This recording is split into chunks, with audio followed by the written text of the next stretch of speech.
duhagazemo, aho usanga abantu bagomera Imana, bakunda gukora ibibanezeza gusa, bagendera mu bidafite umumaro.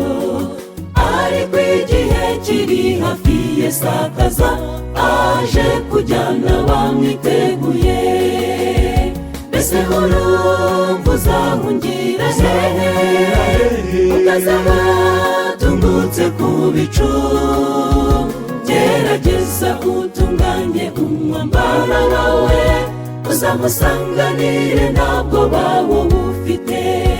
Mbese urumva uzahungira hehe? Ukazaba tungutse ku bicu. Gerageza utunganye umwambaro wawe, uzamusanganire ntabwo bawo ufite.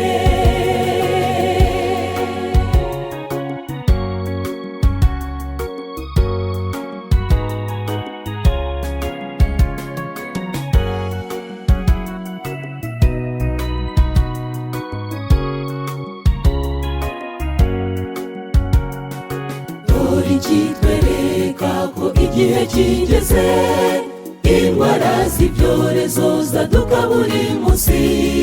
Rebera umugabo arica umugore we, abana nabo nuko ntabwo bumvikana.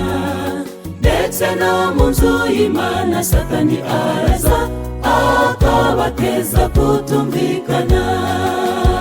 Mbese urumva uzahungira hehe? Ukazaba tungutse ku bicu. Gerageza utunganye umwambaro wawe, uzamusanganire ntabwo bawo ufite. Mbese urumva uzahungira hehe? Ukazaba tungutse ku bicu. Gerageza utunganye umwambaro wawe, uzamusanganire ntabwo bawo ufite.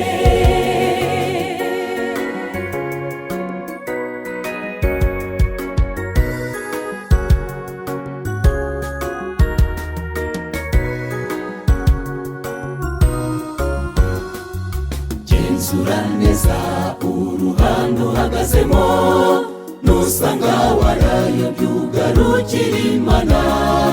Yuzuye impuhwe ndetse n'imbabazi nyinshi, ntabwo yirengagiza uyisanze wese. Ihano hindura ingeso zawe none, uzamuhobera unezerewe. Mbese urumva uzahungira hehe? Ukazaba tungutse ku bicu.